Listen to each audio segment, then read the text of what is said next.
In today's show, it's a Locked On Blazers Listener Summit, talking to fans of the program and fans of the basketball team about the state of the Blazers. Welcome to Locked On Blazers. Let's get into it. You are Locked On Trailblazers, your daily Portland Trailblazers podcast. Part of the Locked On Podcast Network, your team every day.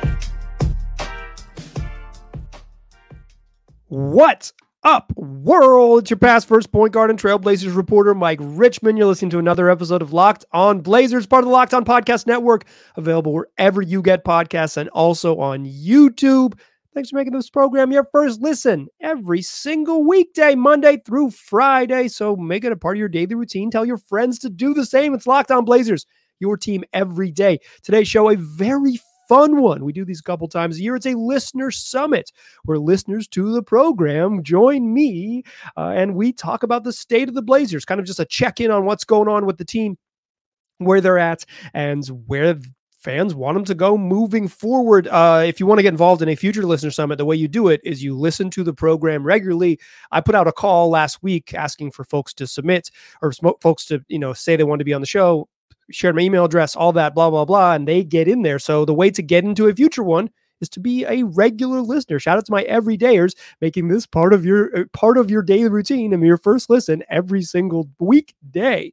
Without further ado, let's get into it. It's the Locked On Blazers Listener Summit. Joining me now, listener Aaron, or you may know him as Aaron if you're a Key and Peele fan or just a fan of his in general. Aaron, how you doing? I'm great. How are you doing today? I'm doing good. I got a pair of headphones now. So life's good. Life's good, baby. I can hear the other side. We're kind of talking about, at the All-Star break, talking about where the Blazers are now and kind of where they want them to go. So let's start with where they are now. What do you make of their season thus far? Well, obviously not great in the win column, but one thing that has stood out for me, first and foremost, was I thought back to a few years ago when we had Norm and CJ and Larry Nance and Rocco and that team, and how it just always felt like when we got down by 10 points, we just gave up. It was like we were done. Like, yeah, deuces, go into the locker room. And while it sometimes sucks that our team right now is kind of consistently down like 6, 8 to 12 points, they play hard most nights. There are nights where they get thrashed and, it's not pretty. Oklahoma City comes to mind, but I would rather watch a team that I obviously don't have high expectations for based off of the talent play hard every night and not win most games than a team kind of stagger to a 500 record just because there's nights where they decided not to play hard anymore. And this time in the NBA, in today's NBA, 10 points isn't a lot. You can flip that really quick. Maybe not Portland because their defense struggles to get stops, but yeah, you can go on runs, So it just was disheartening. So I'm been happy with that. I've also been fortunate to go to a lot of the wins just randomly. I don't know how that has happened, but I've been in attendance for some good wins like Sacramento. Another big thing, I guess, if I was blocking it in the first third and the second third that we just got done with of the season, my first third was... That's how you know you're a listener, because you know that it's thirds, baby, and not halves. I love to see it. I love to see it. Yeah. Okay, so what'd you like about those 2/3? Sorry. So the first third, I thought, wow, Shaedon Sharpe has moments of real shine and pop. Obviously, it needs to get more consistent. That's what, as you always say, separates good players from great players to the best, MVP caliber players. But there are just games and moments and plays where you're like, no one else can do that. Or maybe two other people can do that.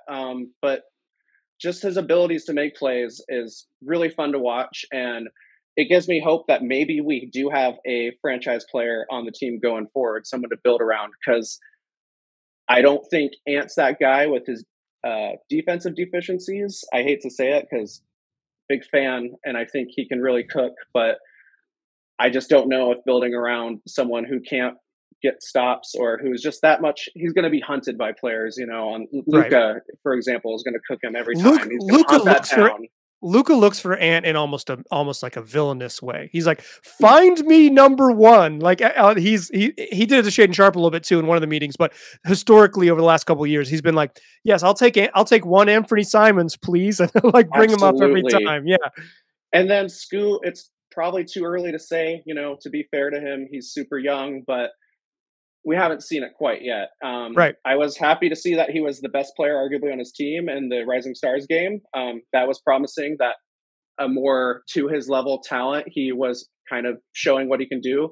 I think it was the Dallas game where he put up like 30 or whatever was it? I can't remember. It was super inefficient, but it was like he's finding his shots. He's getting there, and I think over time there's hope that he can figure it out. The second third of the season, though, I've been just super psyched on Jabari Walker. Yeah. I'm trying to remember who the opponent was, but I was there, and he subbed into the game and immediately got like 6 and 6 on just like hustle, hard, gritty offensive rebounds, putbacks, fouled, and the crowd was eating it up. And he's just so fun how he hustles and plays hard. And I think there's potential that he's playing himself into a solid like role player future with the Blazers. It's sometimes weird talking with friends where they're like, why are you talking about a role player? It's like, you need those guys though. When you find your Kevin Durant or what, you need other players around that who can be reliable and who fill in the blanks, I'm a big fan of his, and he also kind of has a chip on his shoulder, and he gets in people a little bit, and that's fun.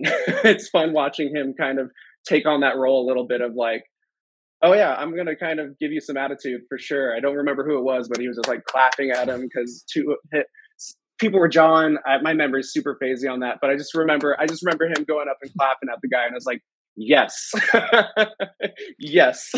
Yeah, I think you may bring up a great point, though. It's like maybe the sort of casual fan wants to find the guy, right? They want to buy Damian Lillard's jersey, right? That's like what they want to buy. But I think there is a certain type of fan that really wants to wear a Wesley Matthews jersey. They want to be like, they're like, Wes was the king. He's like, oh, he was the fourth best player on the team. It doesn't matter. Like he was the guy. And I think there's some appeal with Jabari with that. It's like, he's never going to be the second best player on a really good team. He just doesn't have that. That's just not his skill set, not his style, not his approach. He's just not going to ever be that. But he might be a really useful player on a bunch of good teams for a decade, right? Like he might have a long, just because of what he does and how he plays. I think, I think for him, he's just got to figure out where he contributes on offense that isn't just rebounding. But I think he's really close to being good enough regardless, because he just brings it. Like, and you're not going to, he just knows how he contributes right now. Like there's no question. He knows when he goes in the game, like you said, 6 and 6 immediately on hustle plays. He's like, what am I going to do? I know what I'm going to do. I'm going to go mix it up. I'm going to be physical. I'm going to get rebounds. And like understanding what you do is so incredibly important in the league, because so many guys think they are MJ. And and they're you just aren't. Like, I think it's a Channing Frye thing where he says 85% of the league is role players. It might even be higher than that. It might be 90%. Yeah. Like it's most guys have to fill a role, and Jabari looks like he's going to be really, really, really capable of that. I wonder what, with that in mind, and with the ideas of Scoot and Shaden and maybe some Anthony Simon skepticism, what do you want to see them do this summer? Like, what should they look like in the fall?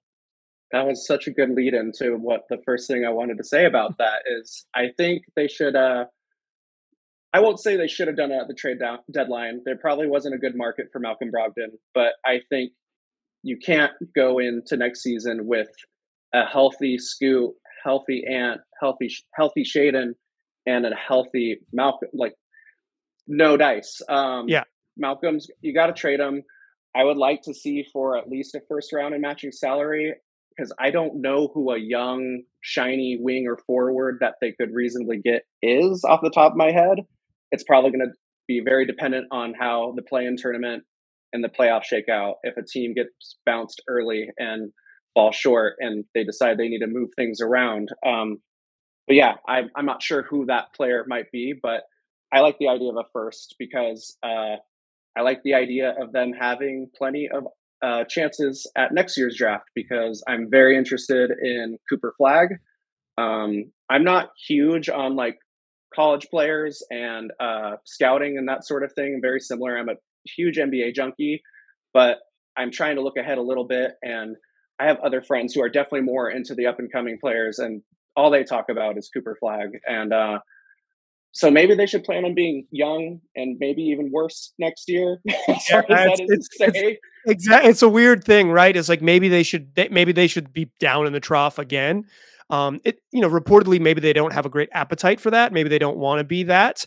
And we'll see what that means. I think they've told us that they wanted to be competitive the last 2 years, and they've been actively bad. So like, sometimes I don't believe them, but a couple different reporters, Brian Windhorst and Jake Fisher, separate Yahoo Sports and as well as ESPN, both reported this idea that the Blazers want to be the Rockets, which to me means balancing youth in the rotation with veterans.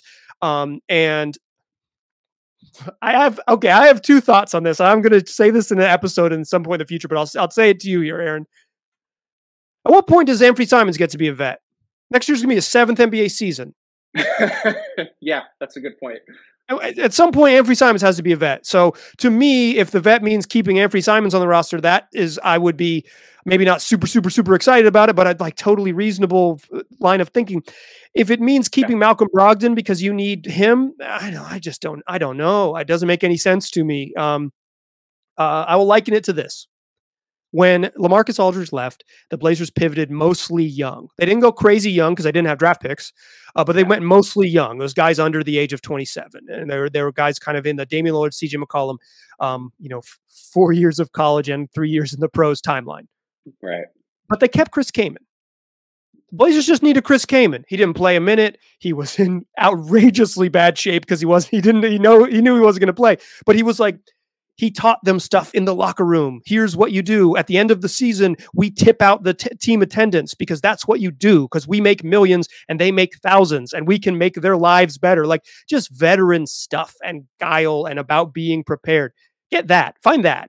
They don't need the person to play. They don't need the person to play. They don't need him to play. I'm with you. Trade Malcolm Brogdon and free the young guys, because being bad next year, where's Ace Bailey? Where's Cooper Flag? Bring them on down. Yeah. Absolutely. I know we don't have someone kind of behind Jeremy Grant to fill that role, but I'm even like, what do we have to lose other than games for next year? I'm not saying in the offseason trade him, but I think maybe looking towards the next deadline. I don't know how good his contract will look. That stuff's a little bit over my head, but I'm just like, at what point do we need that when you have Ayton and you have Ant and you have possibly Robert Williams, down that line, where people who have been in the league for a number of years. I mean, I forget Ant's been in the league that long because he seems still so. I mean, he's young. He's 24. He's 24, but next year's season 7. If season 7 doesn't count as being a veteran, nothing does. Then most guys would kill to have a 7-year NBA career, right? Like that's the dream. Toumani Camara is dreaming of playing 7 years in the NBA, right? He's trying to stick. Yeah. I think that balance is interesting, right? I think you bring up a good point. It's like you kind of want them to be young and bad again, but maybe they don't want to. And there's some downside of being truly awful and like aimless or whatever. So it is. It's a balance, right? It's a balance. You don't want to be plenty of teams in the NBA stay bad forever. Plenty of teams. The Charlotte Hornets haven't won a playoff series since George W. Bush was in office. So like it has been a while. It has spanned 3 presidencies. So it's like, you can get caught, but I think the Blazers are on a trajectory where they don't have to commit to being bad. If you screw up a bunch of times, you'll be bad anyways. So, pick a direction. I'm with you, Aaron. Exactly. Thanks so much for joining the program. It was fun to meet you. Fun to chat with you. Yeah. Thank you so much for having me. I've been listening for a few years now and just really love being a daily listener and staying caught up and hearing your point of view. So thanks for having me.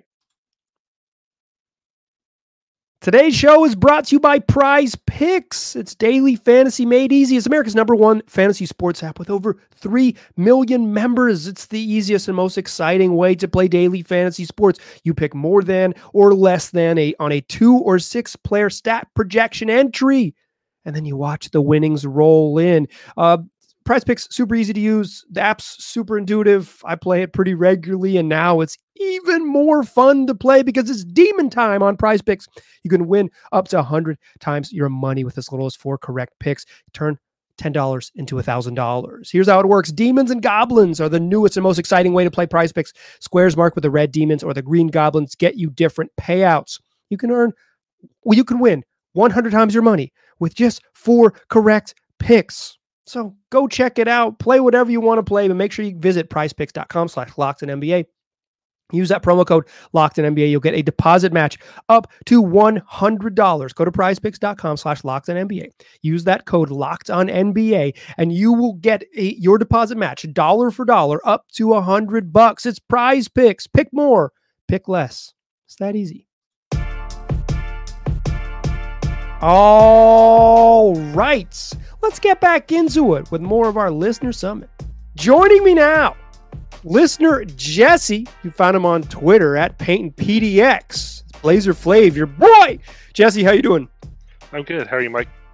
Oh, I'm living the dream. You know that I'm a little frazzled with the technology, but I'm making it happen here for the Listener Summit. We're at the All-Star break. It's what colloquially is known as the first half of the season is done. Much more than the first half of the season has been completed. We're 2/3 of the way through. What's your impression 2/3 of the way through the Blazer season? Kind of big picture. What you thinking? Yeah. Well, I can't remember who it was that said this kind of earlier on in the season or the preseason, but the fans are not ready for the rebuild. And that seems to be kind of the broad experience I'm seeing with a lot of fans is people are kind of all over the place about, they're mad about this or upset about that, and kind of, maybe losing a little bit of the big picture. And I'm trying to kind of keep it, I don't know, what do you say? Keep it a buck? Yeah, keep it a buck. There you Yeah. go. It's we have pretty low expectations. I think I've only really gotten down after the really bad beatdown in OKC, and Down 62 after 3 quarters. yeah, That'll take it out of you a little bit. and the other night you might have pretty much summed it up perfectly. I don't know if the tweet's still out there or not, but when you compared doing a daily podcast to some more traditionally challenging professions, not that this isn't challenging, this is very challenging, but serious kind of occupation. Yeah, I would say it's unimportant. Yeah. Unimportant. There's some days when it's hard to make content, but it's never important. It never has. Yeah. There's never been an important day in Blazer podcasting. I was at that game, the second Minnesota game, and it was a friend, invited me to go, and it was a lot of how are your kids doing, and what's new at the office, kind of more than watching basketball. So when you say you're like trying to keep it a buck and keep it in perspective, what is bringing you joy? What are you enjoying about watching this season? Well, in service of answering that question, can I do a brief shout out? Yeah, of course. It's really a season where, a shout out for the third bench, which is a group of fans, and third bench adjacent. It's a group of fans. We have seats together in the section 317, and everyone met on Twitter and through the Blazer Twitter community. And really, this season has been a lot more about community and social and kind of just connecting with people, and that includes through team events, through games, through just through our common connection through being Blazer fans. It's bringing a lot of us together, and we're having a good time whether we're winning or losing. And when it comes to basketball, what's bringing the most joy was actually probably Shaden before he got hurt. He was having a pretty a bit inconsistent, but a pretty nice breakout, and especially that great game in Brooklyn. Yeah, the game with the sent it to, I think he sent it to overtime, and More recently, seeing the development of Scoot, and hopefully that continues with a little bit more consistency. But Yeah, I think I'm with you on like the most enjoyable part of the season was when Shaden was really cooking in December and he had like 5 straight games of 25, and you're like, hey, that's what I like.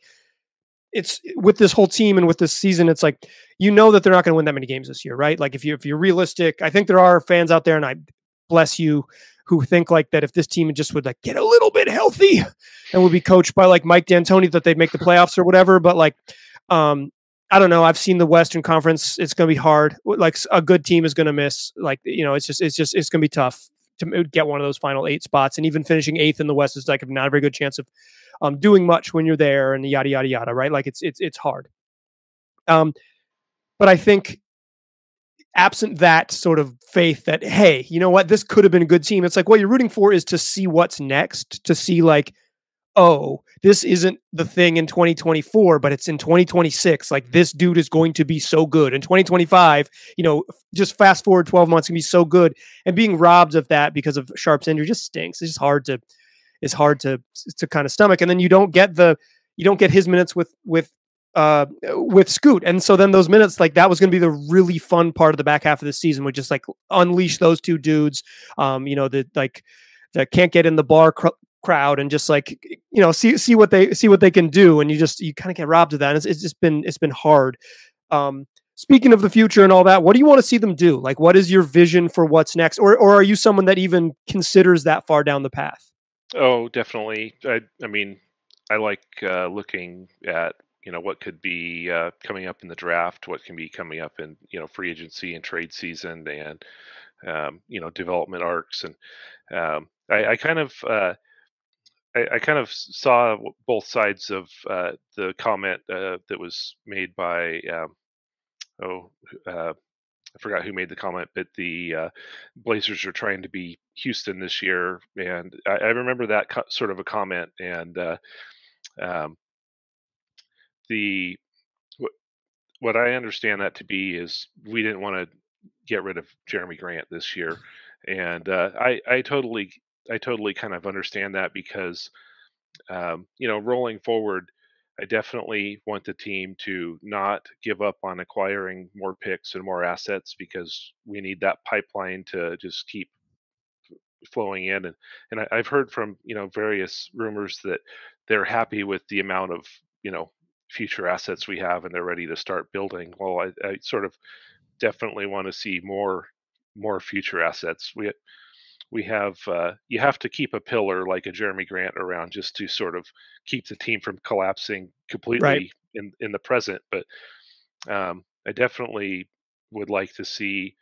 Well, I mean, what do we have? I think I heard the other day you might have said we had like 14 players under contract for next season, and of course, being a fan, I like all of those players, but Exactly.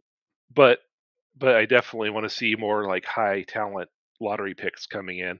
So that's really what I'm about, is increase our young talent level, keep the picks coming in until they say it's like the whole chest is fully stocked.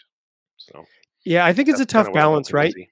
It's a tough balance because you want to say like, okay, uh, this dude's going to grow, Tamani Barr is going to grow into something, and Chris Murray's going to grow into something, and Jabari Walker's going to grow into, okay, you've got this really good young forward core and all this, but then also like you look out into the world, right? And you're like, what do the Blazers need? And you're like, well, they could use a good young forward. It's hard to balance those two ideas, right? Where it's like, I like the players on the roster. I think I've told this story in the podcast before, but I have a friend who definitely doesn't listen and might not even know that I host a podcast. But I would ask her, like, who do you like? Who do you like on the team? And she's like, I like all of them. Like, I like all of them. I don't want them to like, this was like maybe in the LaMarcus departure era. It's some 10 years Yeah. ago. And I was like, who do you want them to keep? And she was like, every one of them. And every year I'm the same way. I want them to keep everyone.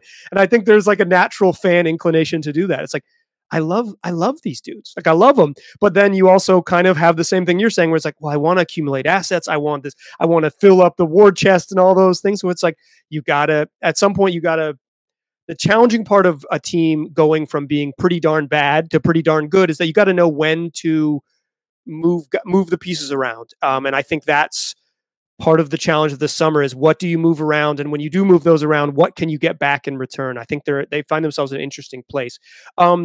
You said you go to a bunch of games and you have a crew of going to games. Is there any level of losing that could stop you from attending Blazer games? Not really. It's Good. pretty much just how often, and we find different reasons to go. So There you go. I'll have my daughter bring a bunch of friends and we'll go, or we'll just go, and it'll be about making an event out of it. We've done 2 remix Blazer doubleheaders where it's just fun. kind of like a day, make it a Yeah. basketball It's day. a cool 5 hours of basketball there. Yeah. So you definitely sort of it's easier to come by tickets when you want extras, and it's tougher to give them away. But it's more about when it gets kind of basketball gets a little bit stinky, you have to sort of just cater, as much as you can handle, and the rest of it is for somebody else. Exactly. Jesse, thank you so much for joining the program. It was a whole bunch of fun. Thanks. Appreciate it. This next segment is brought to us by our sponsor, BetterHelp. Listen, therapy can be really valuable for you depending on whatever you're going through in your life. If you are experiencing an acute traumatic event, like a major trauma that is upended or is threatening to upend your life, talking to a therapist regularly can help you navigate through that trauma, but can also just be the routine maintenance you need to be your best self. What therapy is going to help you do is develop the tools to be the best Mike Richmond or the best whomever you are, listener, that you can be.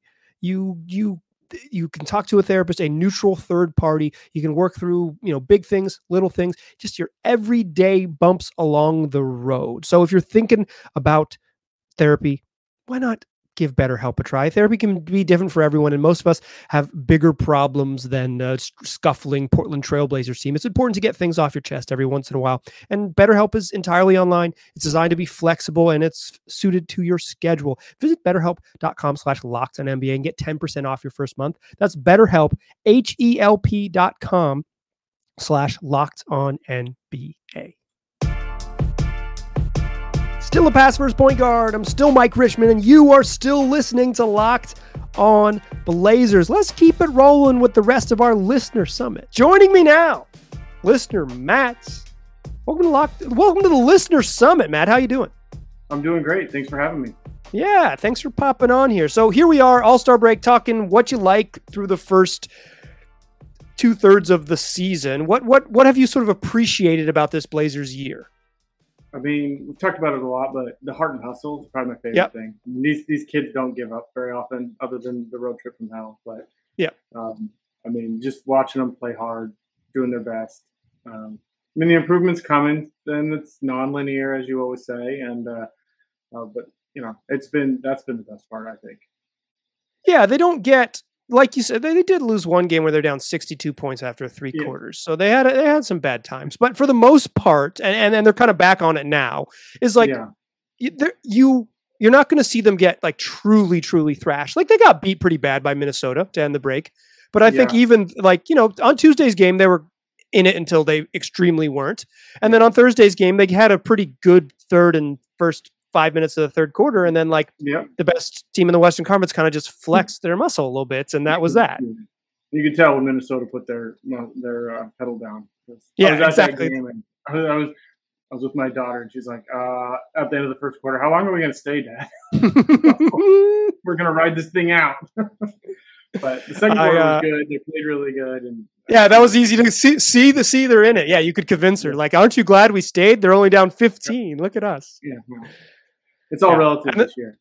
Exactly. And then they cut it to 8, and it was like, hey, maybe. And then all of a sudden it was 23 by the end of the third. And you're like, oh, just kidding. Never mind. Yep. Did you stay to the end? We left with about 5 minutes left. Okay, well, that's when the Blazers left too. So that's I noticed. I kind of once they pulled everybody, I was like, okay, we can. That was their. They were like, "Hey, Matt, you're free to go, brother. You try." It's a school night. We can leave a little early on this one. Exactly. He's like, "Listen, you gave it your all. 43 minutes of basketball is enough for you. So get out of there." Is there anything else that's kind of the heart and hustle? Is there anything else? Well, I guess maybe not stuff that you've liked. Like, where are you at with this team? Are they kind of breaking your spirit? Are they giving you hope? Like, where do you land? Depends on the night, I would say. Sure. But they don't really ever break my spirit. I've been around too long. Like I've been through this enough times. Like I know what's coming, and nothing will ever like be quite as dark as the days of searching for the point guard of the future and like the Telfair and all those days where I just point guard of the future is the darkest Blazer period. You know, oh man, I wrote through that. And so there's a plan here. I don't know that it's completely laid out, but I can see the like shape of a team. You know, there's nights where you're like, oh, this could really work. You can see like, okay, Tamani needs to probably come off the bench long term, but like he can give you a lot of energy, and you can see that Chris Murray could be a reliable like 3-and-D guy in a year or so, maybe. I mean, that's the hope, right? The team sells the hope, and it's real. Like the young guys are all engaging. There's nobody on the team that you're just like, oh, this isn't going to work at all. And so, yeah, I mean, definitely not breaking my spirit. And most of the time, I can see the outline of something, try to figure out, you know, not that I'm making decisions, but trying to figure out like, you know, who's going to be around, or how many veterans are we going to keep, and like all those things, just kind of guessing. And personally hoping they don't tear it all the way down to the studs, because I just can't with that. But you know, I got okay. So what do you want them to do? What do you want them to do? So let's get specific here. They have to make some decisions on probably very specifically Malcolm Brogdon and maybe Jeremy Grant, but probably maybe not this summer with Jeremy Grant, but somewhere in the nearish future. What do you want them to do with those guys? I mean, I like Brogdon for this year, but I think he's probably got to go at the end of this year. Just there's assuming Shaedon comes back healthy, there's too many guards. And the young guys, at least all three of them have proven to be eminently playable. So I think you miss Brogdon's steady hand a little bit, but I also think the guys will get there. Versus like Jeremy Grant, I don't know who's going to replace them. I don't see it on the roster. I don't see anybody who can come up and just score. I mean, admittedly, he doesn't have a fully rounded game, and he's not going to be a number one probably on a good team. But I don't see a straight up scoring forward. They just don't have anybody in the pipeline right now. So, I mean, my ideal thing would be if you could swap Brogdon for a youngish 3-4 that can score a little bit would be nice. But bolster that. I mean, maybe they think it's Murray, and that's fine. Maybe they think it's Tumani and all those guys. I don't know, but I don't. That's the big hole I see. Like if you get rid of Jeremy, I don't know who's going to score. Yeah, they would miss him for sure. Like they would. That's I have said a bunch of times in the show. It's like I don't really like the aesthetics of Jeremy Grant's game. Like he doesn't speak to me. It's like I don't love the like I'm gonna shoot it possessions where you can tell as the moment he touches it that ball's going up, and he makes incredibly hard shots because of it. But like it bothers me to watch 80 sometimes a year. But like they don't have, like you said, they just don't even forwards alone. They just don't have that offense. Like they don't have someone who could soak up those shooting possessions and have it be reasonable and like get them there. Like you can't throw the ball to DeAndre Ayton enough times to make up for it because he just doesn't have that individual offense. So you would miss that role for sure. You know, maybe they trade for it. Maybe it grows. Like maybe Shaedon Sharpe becomes such a good individual scorer that it becomes easier, right? But I don't think you can make that call now. For me, I don't think you could make that call now. No, he's too inconsistent right now. I mean, the injury, obviously, I mean, you can't really judge it. I mean, he looked really good to start the year, but man, even before he got hurt, he was kind of coming down off the mountain a little bit, which is totally normal. But totally, yeah.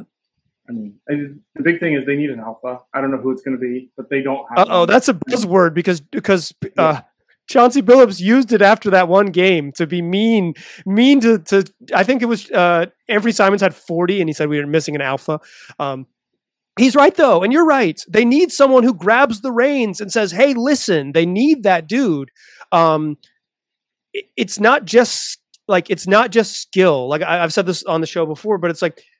Kawhi Leonard at one point was one of the 5 best players in the NBA, and he absolutely wasn't like a leader type, but he was incredibly skilled. But he needed Kyle Lowry on that team, and he needed Pascal Siakam, and they needed Marc Gasol. Like they needed vets who were kind of like kept the train running on time, and then so his skill could take over.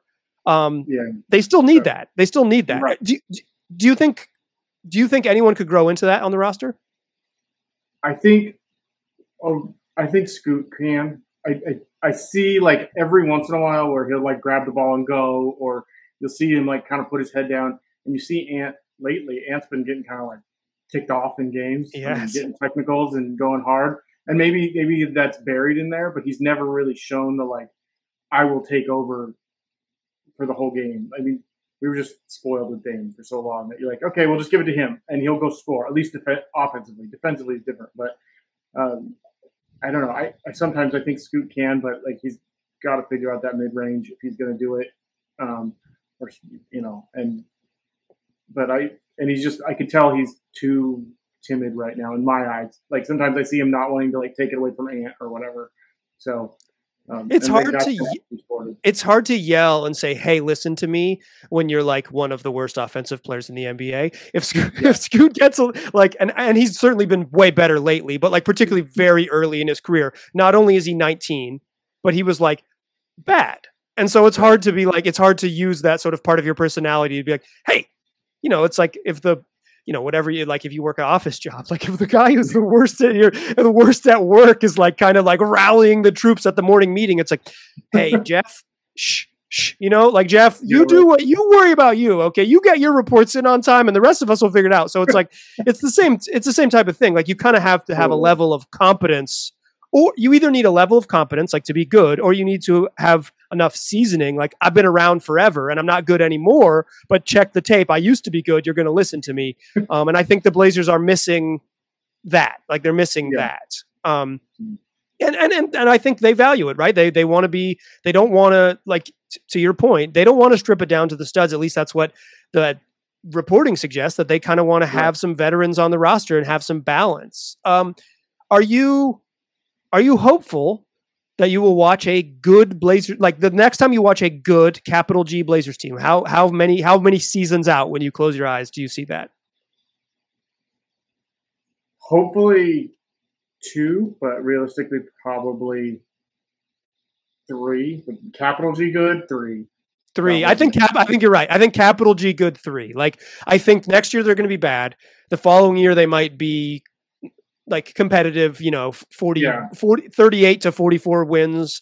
And if, you know, we finish on the high end 44, oh crap, they're the 6th seed in the West. But like, you know, I think 3 teams right now are on pace to win 55 games in the West. Like to get to the top, you got to be really stinking good. I think you're right. I think 4 is the hit the draft picks and everything. Yeah. You know. You listen, it's hard to get there. Okay. It's hard to, but yeah, I think when I close my eyes too, I think like, you know what, Mike? It's only 750 more podcast episodes. You can do it, Mike. You can do it. You'll get it. I'm crossing them off the wall of my prison cell. 749 to go, baby. No, I think this season is rewarding in some ways that like, because like you said, you can appreciate, hey, they're down, they're going to lose this game, but I've appreciated the way they've played and all those things. Whereas teams with higher expectations, you don't get to appreciate that. They kind of crush you and you say they lost. No. So yeah, I watch games totally differently now. I mean, there's no stress in watching the game. And it's just, I'm just watching different things. I might watch, see what Scoot does, or I might check out, see if anybody's playing defense or anything like that. I watch it totally differently now. Yeah. It changes your perspective because it has to, especially if you're going to watch, you know, 75 of them or whatever. It's like, you kind of gotta, you can't lock in to be like, well, are they going to beat the T-Wolves tonight? They are not, Matt. No, Matt, thanks so much for joining the program. It was a whole bunch of fun. Yeah. Thanks for having me, Mike. Take care. Thanks again to Matt, Aaron, and Jesse for joining the program. Listener Summit's always a bunch of fun, and I love hearing from folks who, you know, watch the team as regularly as I do and listen to the program and kind of gathering their thoughts. If you want to be involved in a future Listener Summit, it's not that hard. You just got to listen to the program. Become make the show a regular part of your daily routine. Make it your first listen, because I put out a call on a show to join the Listener Summit, and then about a week later we record these. So you just get rewarded for listening, and I'll share all the details when I put out the next call. We're going to do one of these right at the start of the off season, and we'll probably do one in the middle of the off season as well. So in the next couple months, we're going to at least do 2 more. So, you know, listen to the program, and that's how you get involved. That's going to do it for today's show. I appreciate you listening. I'll talk to you soon.